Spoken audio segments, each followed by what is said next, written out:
మీరు అప్పుడప్పుడు చూస్తుంటారు, రేవంత్ రెడ్డి ఒకసారి మాట్లాడతాడు, కాళేశ్వరం మీద ఒక్క ఎకరా బారలేదంటాడు. ఉత్తమ్ కుమార్ రెడ్డి రోజు నిద్రలేసి 50,000 ఎకరాలే బారిందంటాడు. ఇంకొక కాంగ్రెస్ నాయకుడు అంటాడు 1,00,000 ఎకరాలే బారిందంటాడు. ఇవాళ నోటికి మొక్కాలి, ఒక్కొక్క లీడర్ ఒక్క తీరుగా మాట్లాడతాడు.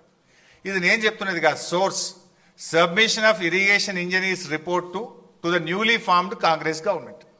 కొత్తగా రాష్ట్రంలో ఏర్పాటైన కాంగ్రెస్ ప్రభుత్వానికి వీళ్ళు కాళేశ్వరం రివ్యూకు పోతే ఇరిగేషన్ డిపార్ట్మెంట్ ఇచ్చిన ప్రజెంటేషన్ కాపీ, ఇది నా సొంత కవిత్వం కాదు, డిపార్ట్మెంటు కాంగ్రెస్ ప్రభుత్వానికి ఇచ్చిన ప్రజెంటేషన్. కాళేశ్వరం ద్వారా అప్పటికి 98,570 ఎకరాలు ఆయకట్టని, ఇది డైరెక్ట్ కాలువల ద్వారా. అదేవిధంగా కాలువల ద్వారా నింపిన 456 చెరువులను నింపడం ద్వారా 40,000 ఎకరాల ఆయకట్టు. ఎస్ఆర్ఎస్పి స్టేజ్ 1 స్టేజ్ 2 నిజాం సాగర్కు 1,67,000 ఎకరాల కొత్త ఆయకట్టు. మొత్తం 3,04,766 ఎకరాల కొత్త ఆయకట్టుకి ఇచ్చాం.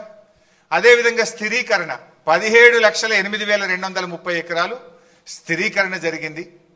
అదేవిధంగా కూడవెల్లి హల్దీ వాగుల ద్వారా ఇందాక కేటీఆర్ గారు చెప్పినట్టు ఆ 2 వాగుల మీద 66 చెక్ డ్యాములు నింపితే 20,576 ఎకరాలకు సాగునీరు అందింది. మొత్తంగా కాళేశ్వరం ప్రాజెక్టు ద్వారా 20,33,572 ఎకరాలకు సాగునీరు అందింది. ఇది వాస్తవం.